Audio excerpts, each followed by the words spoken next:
मागच्या काही दिवसांपासून अमरावतीच्या परतवाड्यात दबक्या आवाजात एक चर्चा सुरू होती व्हिडिओची. थेट सांगायचं तर आक्षेपार्ह व्हिडिओची. हे व्हिडिओ वेगवेगळ्या मुलींचे होते, पण या मुलींसोबत दिसणारा मुलगा एकच होता, अयान शेख. 19 वर्षांचा अयान शेख. त्या मुलींचे व्हिडिओ फक्त चर्चेपुरते मर्यादित राहिले नाहीत, तर अचलपूर परतवाडा भागातल्या कित्येकांच्या मोबाईल पर्यंत पोहोचले.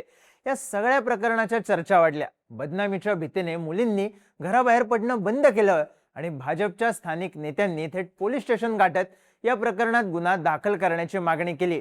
पण या सगळ्यात भाजपचे खासदार अनिल बोंडे यांनी अमरावती ग्रामीण पोलीस अधीक्षक विशाल आनंद यांची भेट घेतली आणि त्यांना एक पेनड्राईव्ह दिला. या पेनड्राईव्ह मध्ये 180 महिलांचे 350 आक्षेपार्ह व्हिडिओ असल्याचा दावा केला आणि फक्त अमरावती नाही तर सगळ्या महाराष्ट्राला धक्का बसला. त्यानंतर पोलिसांनी एकूण 4 आरोपींना अटक केली आणि एका रॅकेटचा पर्दाफाश झाला. पण या सगळ्यात आणखी एक चर्चा सुरू झाली. हे सगळं 2 मित्रांमध्ये कोणाचा बॉडी काउंट जास्त आहे या रेसमधून सुरू झाल्याची. अमरावतीत नेमकं काय घडलं, पोलिसांनी आतापर्यंत काय कारवाई केली, MIMच्या माजी पदाधिकाऱ्याचा यात नेमका काय रोल आहे, हे प्रकरण बाहेर कसं आलं, सगळ्या प्रश्नांची उत्तरं देणारा हा व्हिडिओ. नमस्कार, मी चिन्मय आणि तुम्ही पाहताय बोलभिडू. सुरुवातीला फक्त दबक्या आवाजात या प्रकाराची चर्चा परतवाड्यात सुरू होती, कारण लोकांच्या मोबाईलवर हे आक्षेपार्ह व्हिडिओ यायला सुरुवात झाली होती. आणि 13 तारखेला भाजपचे प्रवक्ते शिवराय कुलकर्णी यांनी या प्रकरणाबद्दल फेसबुक पोस्ट टाकली. त्यानंतर भाजपचे राज्यसभा खासदार अनिल बोंडे आणि आमदार प्रवीण तायडे यांनीही पोलिसांची भेट घेतली. पोलिसांना दिलेला पेनड्राईव्ह, आमदारांनी रात्रभर ठिय्या मांडून आरोपीला अटक करण्याची केलेली मागणी आणि हिंदुत्ववादी संघटनांनी दिलेला आंदोलनाचा इशारा, यामुळे वातावरण बरंच तापलं होतं. पीडिता भीतीमुळे बाहेर येत नसतील तर पोलिसांनी स्वतः दखल घेऊन गुन्हा नोंद करावा आणि आरोपीला अटक करावी या मागणीने जोर धरलेला. त्यात खासदार अनिल बोंडे यांनी दिलेलं निवेदन व्हायरल झालं, ज्यात त्यांनी लिहिलेलं, अमरावती जिल्ह्यात मोठ्या प्रमाणात उर्दू भाषेत व्हॉट्सॲप आणि स्नॅपचॅट ग्रुप तयार केले जात आहेत. या ग्रुपमध्ये शिक्षण घेणाऱ्या मुलामुलींना शिक्षणाच्या नावाखाली समाविष्ट केलं जातं. त्यानंतर त्यांचे नंबर काही मुस्लिम तरुणांना दिले जातात. हे तरुण संपर्क साधून मैत्री करतात. सुरुवातीला सामान्य गप्पा मारतात आणि नंतर अश्लील लिंक, व्हिडिओ आणि मेसेज पाठवून ब्लॅकमेलिंगचं जाळं विणतात. ग्रुप चालवणारे लोक मुलांना अश्लील व्हिडिओ पाठवतात, लिंक आणि मुलींचे नंबर शेअर करतात. मोबाईलवर अश्लील व्हिडिओ पाठवून सोशल मीडियावर व्हायरल केले जातात. परतवाड्यातल्या अयान मोहम्मद याने 180 पेक्षा अधिक मुलींना आपल्या जाळ्यात ओढलं. त्याने त्यांच्यासोबत मुंबई, पुणे इथं जाऊन अश्लील व्हिडिओ तयार केले. या मुलींचे 350 पेक्षा जास्त व्हिडिओ तयार करून ते व्हायरल केले. वेश्या व्यवसायात ढकलण्यासाठी मुलींना धमकावलं. व्हिडिओ व्हायरल करण्याची आणि जीवे मारण्याची धमकी देऊन मुलींना वश केलं. पुरावे दाखवण्याची हिंमत न होण्यासाठी मुलींवर सातत्यानं दबाव ठेवला. बोंडे यांनी थेट संशयित आरोपीचं नाव घेतलं आणि त्याला अटक करण्याची मागणी वाढली. त्यानंतर पोलिसांनी स्वतः यात गुन्हा दाखल केला आणि फरार असलेला आरोपी अयान शेखला मोबाईल लोकेशन ट्रेस करून अटक केली. अयानवर भारतीय न्याय संहितेच्या कलम 294, 8, 12 आणि IT कायदा 2000च्या कलम 67 आणि 67 अनुसार गुन्हा दाखल करण्यात आलाय.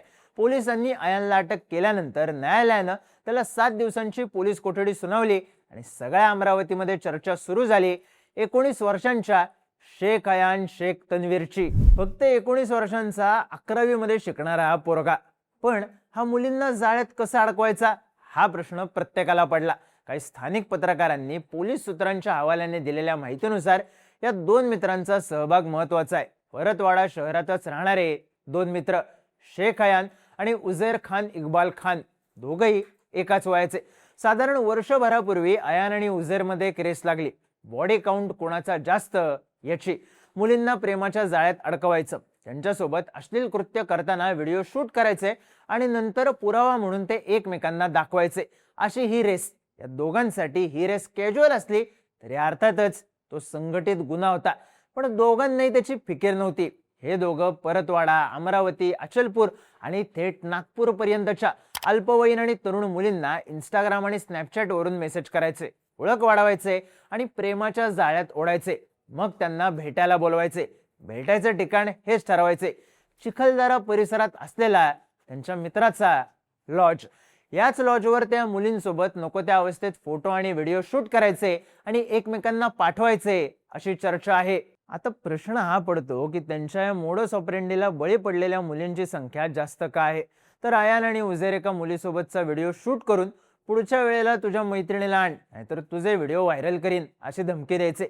मग पीडित मुलगी व्हिडिओ व्हायरल होण्याच्या भीतीने पुढच्या वेळेस तिच्या मैत्रिणीला घेऊन यायची आणि ही सायकल सुरूच राहायची असेही सांगण्यात येत आहे. पण अर्थात याची अधिकृत पुष्टी अजूनही झालेली नाही. पण जर असं असेल तर हे व्हिडिओ व्हायरल कसे झाले, तर सूत्रांच्या आधारे देण्यात येणाऱ्या माहितीमधून असं सांगण्यात येत आहे की मागच्या काही दिवसांमध्ये आयान आणि उझैरमध्ये वाद झाला. वाद एवढा वाढला की उझैरने आयानचे व्हिडिओ व्हायरल करून बदनाम करायचं ठरवलं आणि 10 एप्रिल पासून आयानचे व्हिडिओ व्हायरल व्हायला सुरुवात झाली. आयानचे व्हिडिओ परत वाड्यात वाऱ्यासारखे पसरले, पण त्यात आयानसोबत असलेल्या मुलींचे चेहरे स्पष्ट दिसत असल्याने त्यांचीच बदनामी व्हायला सुरुवात झाली. त्यांना शाळा आणि कॉलेजमध्ये जाण्याची हिंमत होत नव्हती. पण हे व्हिडिओ लोकांपर्यंत सुद्धा पोहोचले आणि या प्रकरणाला वाचा फुटली. स्थानिक भाजप नेते आणि हिंदुत्ववादी नेत्यांनी हे प्रकरण लावून धरलं. पोलिसांनी आयानवर गुन्हा दाखल केला. आपल्या विरोधात पोलीस स्टेशनमध्ये गुन्हा दाखल झाल्याचं कळताच 19 वर्षांचा आयान कुटुंबाला सोबत घेऊन फरार झाला. पण 13 एप्रिलच्या रात्री पोलिसांनी त्याचा मोबाईल ट्रेस करून त्याला अटक केली. त्यानंतर 15 एप्रिलला आयानच्या घरावर नगरपालिकेकडून बुलडोझर सुद्धा चालवण्यात आलाय. आता या सगळ्यात पोलिसांनी काय माहिती दिली, तर पोलीस अधीक्षक विशाल आनंद यांनी दिलेल्या माहितीनुसार या नराधमांनी पीडित मुलींच्या वैयक्तिक आयुष्याचा बाजार मांडला होता.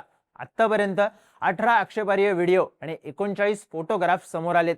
प्रथमदर्शनी पीडितांची संख्या 8 असून तपासादरम्यान हा आकडा वाढण्याची शक्यता आहे. काही मुली या अल्पवयीन असण्याची शक्यता असल्यानं या प्रकरणात पॉक्सो कायद्यांतर्गत कलम लावली आहेत. या आरोपींनी काही व्हिडिओ सोशल मीडियावरूनही डिलीट केले, तर काही साइट्सवर अपलोड झालेले व्हिडिओ पोलिसांनी दखल घेत डिलीट केले आहेत. काही साइट्सवरून हे व्हिडिओ हटवण्यासाठी पत्रव्यवहार सुद्धा सुरू केलाय. पोलिसांनी या प्रकरणात आयान सोबत आणखी 3 आरोपींना अटक केली. उझैर खान, इक्बाल खान, तरवेज खान, तस्लीम खान आणि मोहम्मद सादिक यांना 14 तारखेला पोलिसांनी ताब्यात घेतलं. या आरोपींचे मोबाईल पोलिसांनी जप्त केलेत. या मोबाईल मधले व्हिडिओ डिलीट करण्यात आले असले तरी सायबर तज्ञांची मदत घेऊन हा डेटा पुन्हा मिळवण्यात येईल असं पोलिसांकडून सांगण्यात येते. त्यामुळे आता हे 4 जण मिळून नेमकं कोणतं रॅकेट चालवायचे याचा तपास सुरू आहे. पण हे प्रकरण तापण्याचं आणखी एक कारण आहे. मुख्य आरोपी असलेला आयान MIMचा माजी पदाधिकारी होता. MIMचे शहराध्यक्ष हाजी इरफान खान यांच्याकडून नियुक्तीपत्र स्वीकारतानाचे आयानचे व्हिडिओ आणि फोटोही समोर आलेत. आयानने मागच्या महापालिका निवडणुकीवेळी बडनेराला झालेल्या असरुद्दीन ओवैसी यांच्या स्टेजवर उपस्थित राहून त्यांचे रील शूट केल्याचंही समोर आले. महत्त्वाची गोष्ट म्हणजे आरोपी आयानने इंस्टाग्रामवर या संदर्भातले व्हिडिओ शेअर केले होते, पण सध्या ते डिलीट केल्याचं पुढे येतंय. पण MIM कडून 10 जानेवारी 2026 लाच आयानची पदावरून हकालपट्टी करण्यात आल्याचं सांगण्यात येत आहे. त्याबद्दलचं पत्र सुद्धा सोशल मीडियावर व्हायरल होतंय. पण अनिल बोंडे यांनी केलेले आरोप बघता या प्रकरणाला राजकीय वळण लागण्याची शक्यता आहे. सुरुवातीला बदनामीच्या भीतीने यातल्या पीडिता समोर येत नव्हत्या, पण पोलिसांनी गोपनीयतेची खात्री दिल्यानंतर 8 पीडिता पुढे आल्या आणि त्यांनी आपल्यासोबत काय घडलं याची माहिती दिली. सध्या स्थानिक महिला पोलीस पीडितांचं समुपदेशन करत आहेत. तर आणखी कोणी पीडिता असतील तर न घाबरता समोर येण्याचं आवाहनही पोलिसांनी केलंय. अनिल बोंडे यांनी हा व्हिडिओ जिहादचा प्रकार असल्याचा आरोप केलाय. त्यानंतर अचलपूर परतवाडा बंद करण्याची हाक सुद्धा देण्यात आली आहे. तर आमदार प्रवीण तायडे यांनी आयानच्या व्हायरल व्हिडिओमध्ये फक्त हिंदू मुलीच नव्हत्या तर त्याच्या दुष्कृत्याला मुस्लिम मुलीही बळी पडल्याचा दावा केला.